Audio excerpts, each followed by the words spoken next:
Hello, celebrity gossip enthusiasts. I'm Travis Cronin. You're listening to Us Weekly's Hot Hollywood podcast.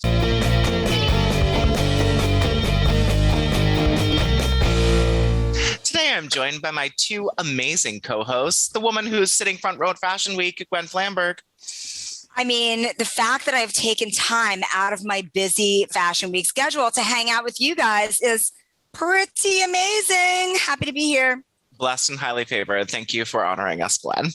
And the woman who I would absolutely give my final rose to, Sarah Huron. I was going to say, I am leaving New York on Fashion Week to go to Ohio to go to a football game. So the difference between Gwen and I. Very on brand for all of us. Well, today we have secret pregnancies, misleading pregnancies, A-list movie pregnancies, housewives throwing shade, and an Airbnb table that will never be the same again. But before we talk about these possibly pending lawsuits and cleanup operations, let's start with our woe of the week. The stories that made me and my co-hosts just be aghast, gag, if you will. Gwen Flamberg, kick us off and tell us what made you go whoa this week. Did you guys see that Cindy Crawford recreated her 1992 Pepsi commercial? No. Oh my God, you guys. So, Cindy did this commercial in 1992. She recreated it just for fun, but actually for charity. And she looks exactly the same. So I highly recommend checking out this video. You know where you can see it on usmagazine.com/stylish. But there is Cindy in the same little white tank top, Daisy Dukes, denim shorts, exactly. Voluminous, fabulous Cindy Crawford hair. She has not aged, you guys. She's 55 years old now, and she looks exactly the same. I remember definitely questioning my sexuality when I saw that as a child. She was just so beautiful. I was like, oh my God, my Barbies have come to life and their hair has even more volume. Sarah Huron, what made you just go aghast, put your eyelashes to your face and just bulge? What's going on? I mean, honestly, so many of the stories we're going to talk about this week made me go, whoa. I don't know if you guys saw Olivia Jade's official Dancing with the Stars announcement. That made me go, whoa. She was on GMA with Matt James with the whole squad. I really can't believe she's actually going to be on primetime television. But if you know me at all, you know that Bachelor Nation had a wild week. We were rocked by Piper and Brendan scandal on Bachelor in Paradise, full on admitting that they were on the beach to get fame. They were caught by the mic, talking about their followers, exchanging their follower count. And they dated pre-show, pretended they didn't, used poor Natasha. So Brandon could stay on the Brandon could stay on the beach until oh my God. So Brendan could stay on the beach until Piper walked down, again, using poor Natasha. But the best part of it, the woe part of it, is that Piper name dropped Us Weekly while discussing her follower count, revealing that she 10K on Instagram after we posted about them dating in July. So of course that, made me rewind several times to hear the Us Weekly mention on Bachelor in Paradise. Unfortunately, I'm not Team Piper and Brendan, and they have lost hundreds of thousands of followers between the two of them. And Natasha has gained over 20K, 200K. And I watched the live feed. So it's been quite the journey for BIP. Wow. I love an Us Weekly name drop in popular culture. It just gives me all the tingles in all the right ways. Wait, but you're telling me that someone went on Bachelor in Paradise only for notoriety and fame? I won't believe it, Sarah. It's too much. It's shocking, I know. But the most shocking part is that ABC aired the conversation. Like, obviously, that's what these people are always talking about. But they did not care, and they broke that fourth wall. And that gets me going. Oh my God, I love that. And I can't believe they lost so many followers after that. That is surprising and sort of an amazing little fourth wall taking the L. Totally. Crazy. Well, let us dive into some of these others. We got a very woe-heavy news week. Kylie Jenner confirmed Us Weekly, just dropped it. Us Weekly's news that yes, she is pregnant with baby number 2. She gave all of us a first in-person look at her baby bump when she was photographed outside of Carbone in New York, the best restaurant in the world. Try the spicy rigatoni. Gwen can attest. But Travis, she wore all white. Would you risk wearing all white when you're eating that rigatoni? Oh boy.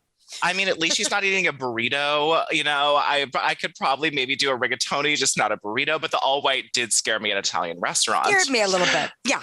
And she tagged Travis Scott, so confirmed that the father of her other child is the baby. And of course, Us Weekly confirmed this, you know, last week. You guys were the first to know. It got the inside scoop, but she posted a video, a 90-second clip. They showed Kylie and Travis getting the pregnancy test results, sharing their announcement with her mom, Kris Jenner, attending a doctor appointment with Stormy Webster.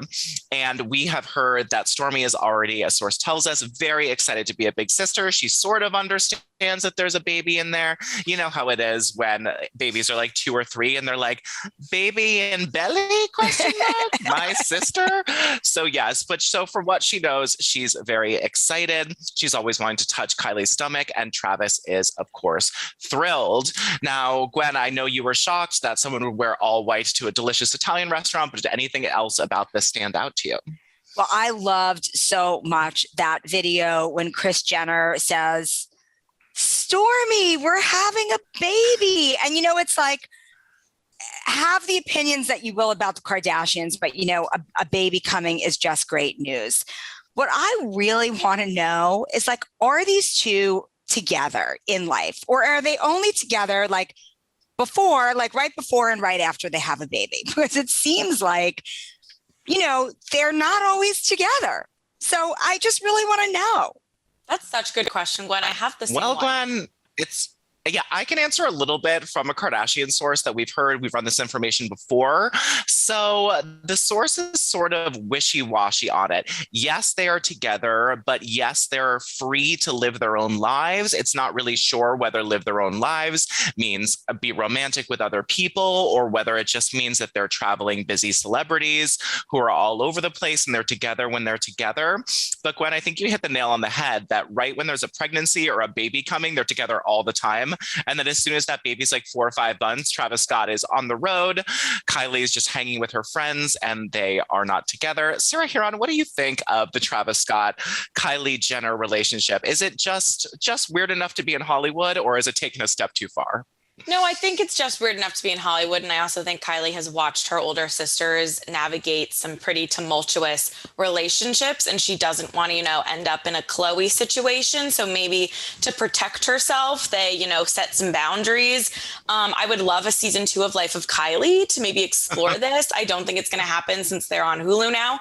But either way, I'm just so happy she's opening up about the pregnancy this time. We've known Kylie is pregnant for a while, you know, had to triple confirm it and all that, which we did. Now she's posting about it. We're going to see a baby bump. And I'm excited to see Kylie pregnant because the first time, obviously, she kept it very under wraps.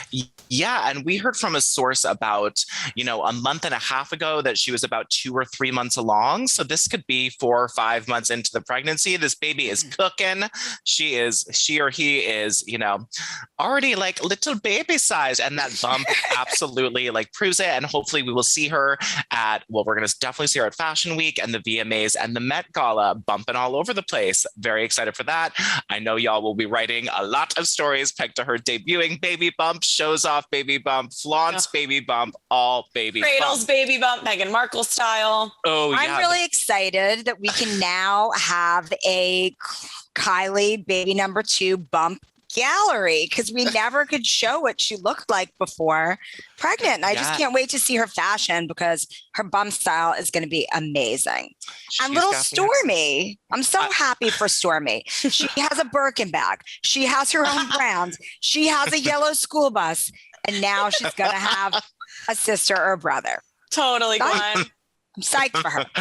She has a yellow school bus riding companion. So happy for Stormy and all of the Weber Jenner family. Well, let us move on to a person who we do not have to hate on because everyone loves her and we're rooting for her, Miss Britney Spears.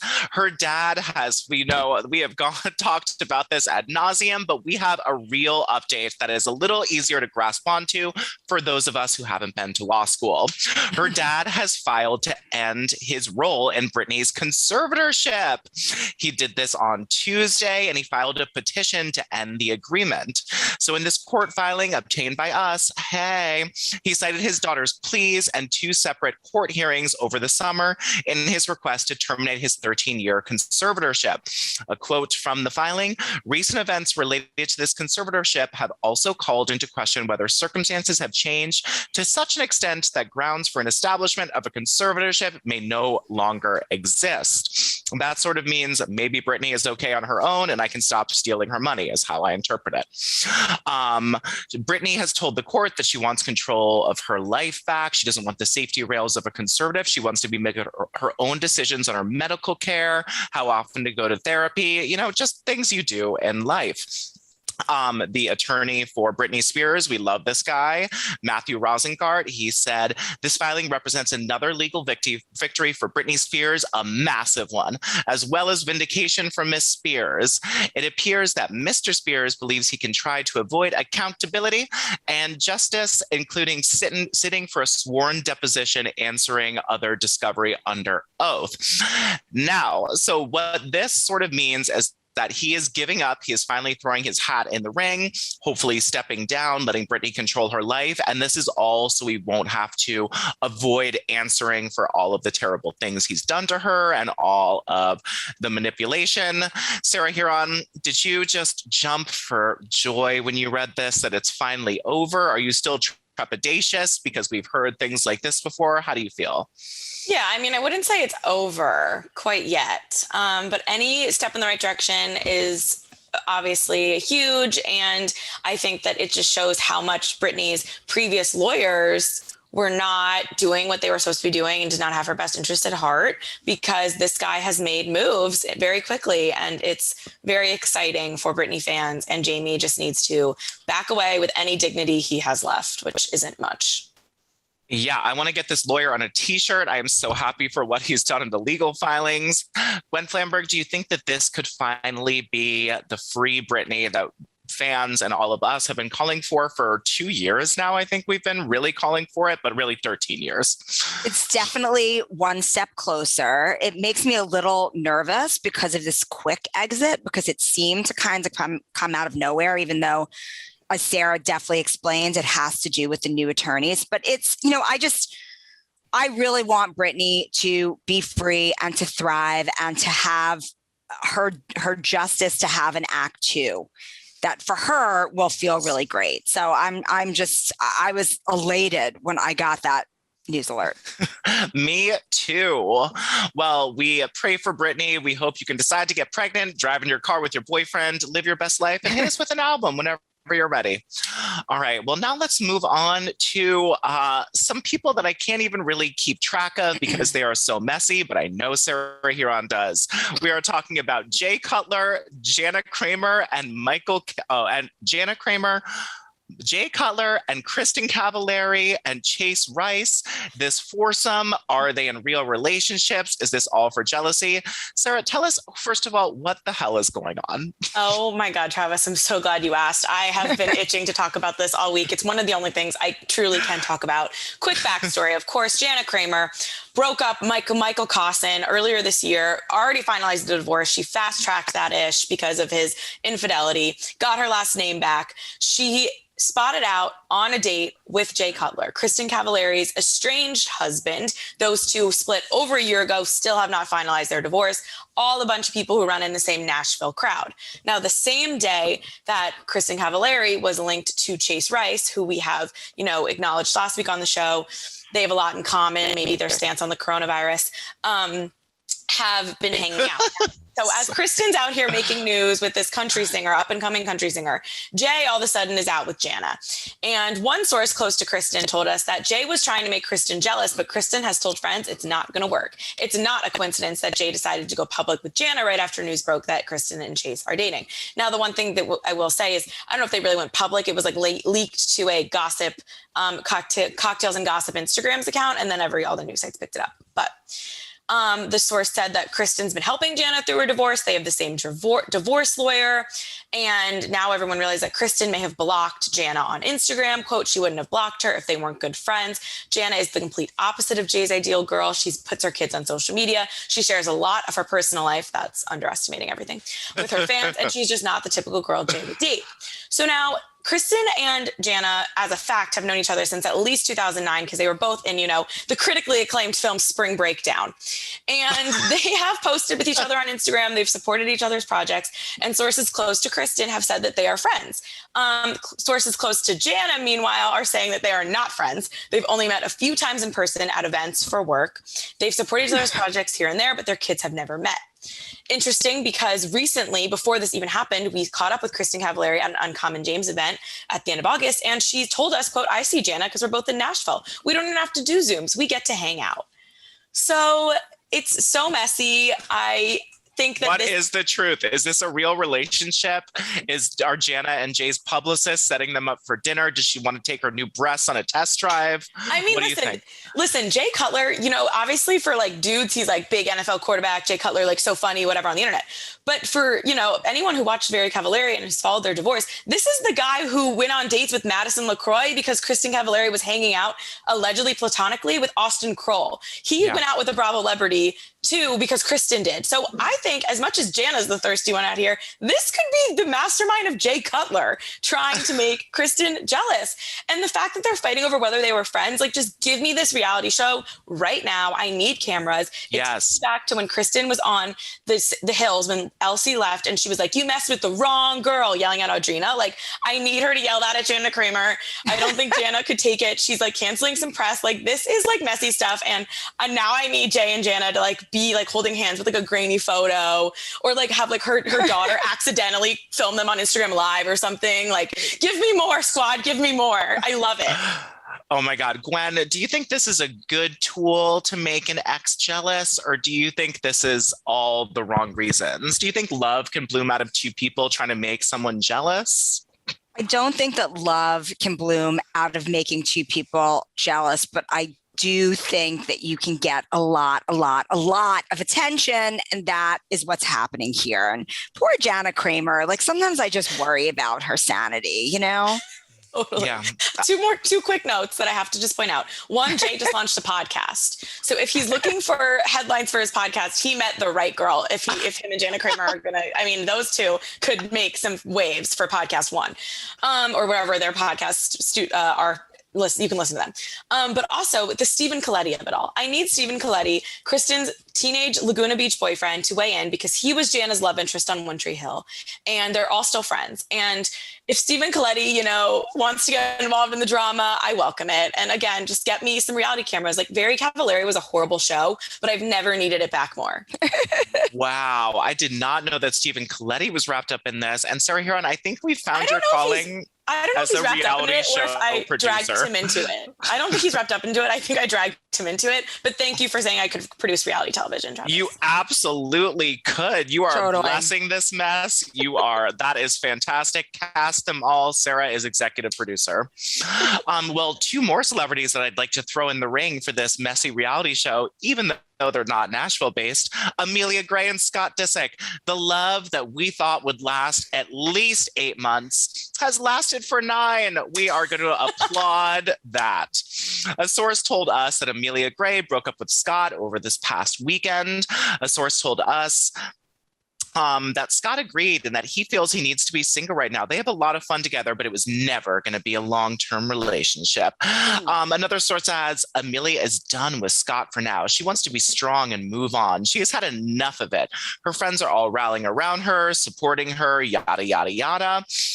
We also heard from a source that he wanted her to sort of start looking like a Kardashian and that was like a strange thing. I got the okay from all the people to say that on this podcast, just not write it down, which I thought was a little bit of a strange thing. And while one source told us that this had nothing to do with Eunice, Kourtney Kardashian's ex, leaking Scott's text messages trashing her PDA with her now soon-to-be fiance, Travis Barker, that it had nothing to do with that. But another source told us that it irked her and it bothered her and it led to the end of their relationship.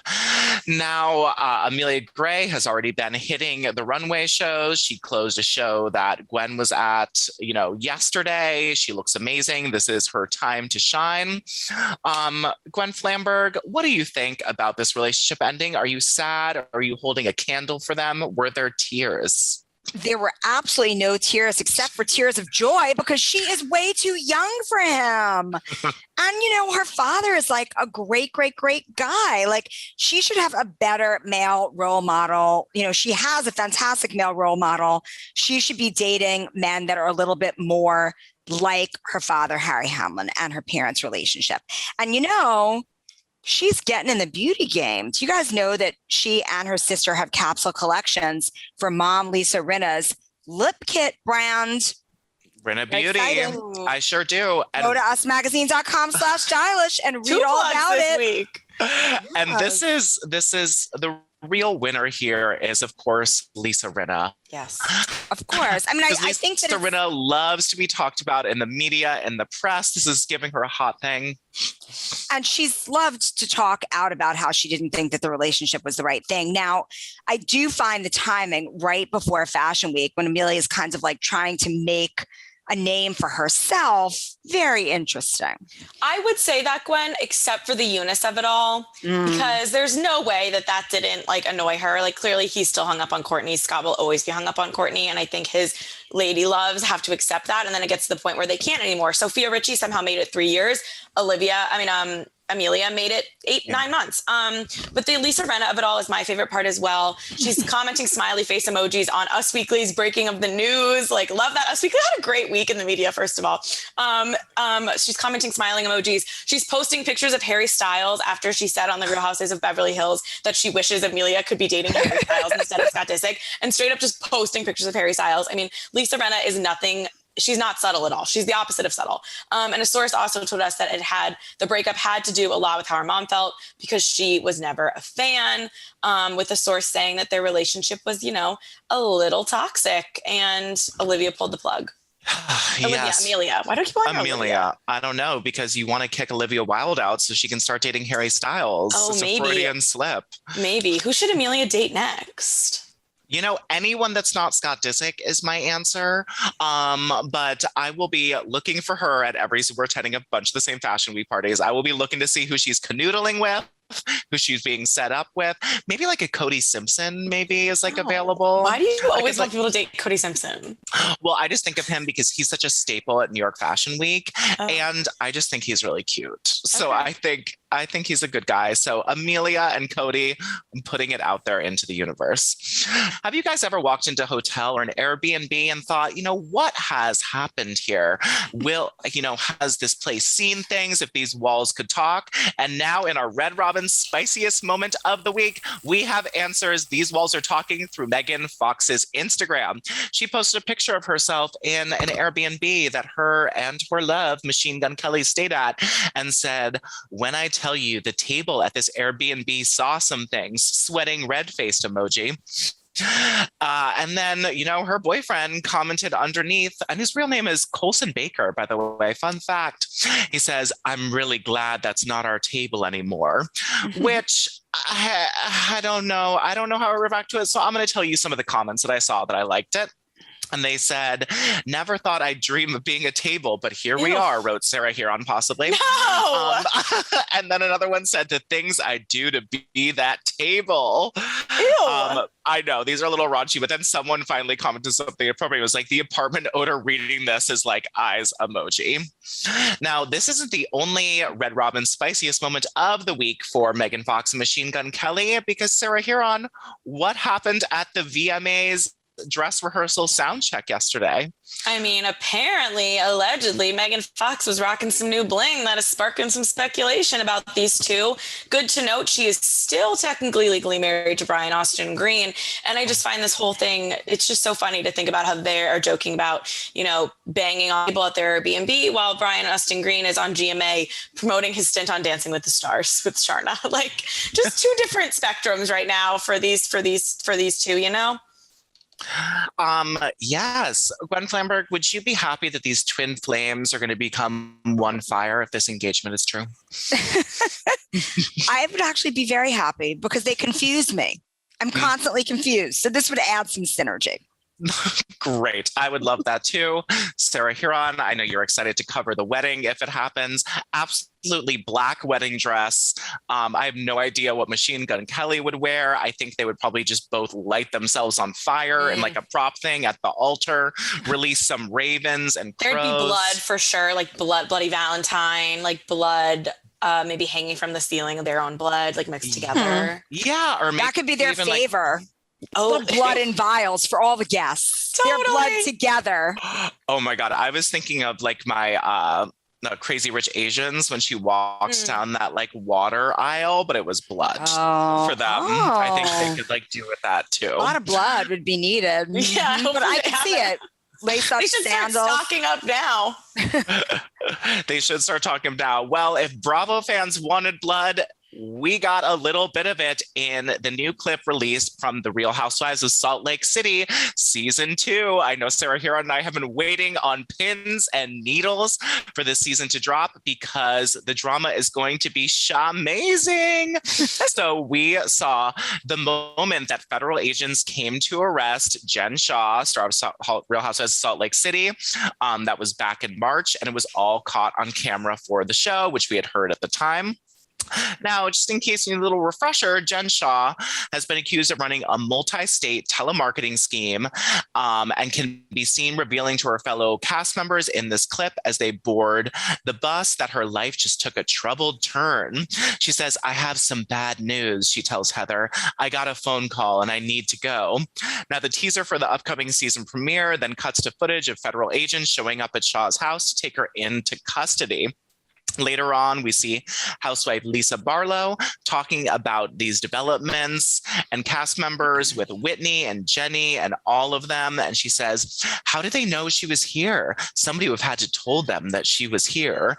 And I just can't wait. Sarah Huron, was this enough for you? Do you need more? Are you satiated? Well, Travis, I have seen the entire premiere, not to brag. Ooh, nice. Give us even more of a teaser. It's really good. I mean, I will say, I think the highlight is honestly the first 2 minutes because they obviously flash backwards after that to see the thing. But there's a few other nuggets with Jen Shah specifically that'll make you like, it's one of those things like hindsight, like, oh my God, I can't believe she just said that now knowing what's to come and stuff. Like, it's just like gets your like heart racing. And there's a lot of other stuff being set up too between the other women. So you got to love that on a Housewives because, as much as I'm loving this season of Beverly Hills, it's also fun when you see like Garcelle fighting with Dorit about something else outside of Erika. Like you need like B stories too. Yeah. And Salt Lake is setting that up really well. There's a lot of drama with the women, and the Jen Shah of it all is insane. I'm so happy that Us Weekly's report of how it went down was scarily accurate. About like 12 minutes after she left, the helicopters came in, the women freaking out. And I mean, Jen Shah is just delusional. I mean, out here making her tagline, "The only thing I'm guilty of is being Shah-mazing."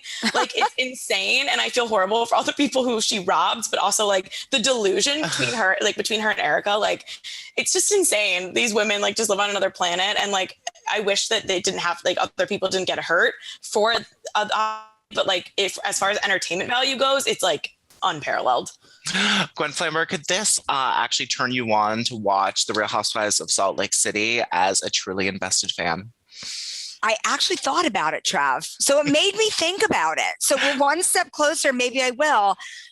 There is a really interesting Bravo narcissism, like we have to come up with a word for this, Sarah, because I do think that there is a very specific psychographic to be a Real Housewife, and being delusional and possibly self-aware.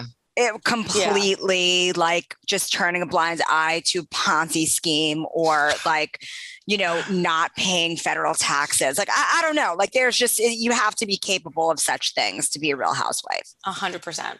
Either that or just like creating a really great, diet cocktail. Skinny girl margarita. That'll work too. $120 million. Well, that'll get you. Thank you to my hosts, Sarah and Gwen, for helping me spill all of this amazing fun news, piping hot this week, celebrity. Again, this is Travis Cronin, Us Weekly's Hot Hollywood podcast with your weekly peek into the glamour, glitter, fashion theme of your favorite celebrities.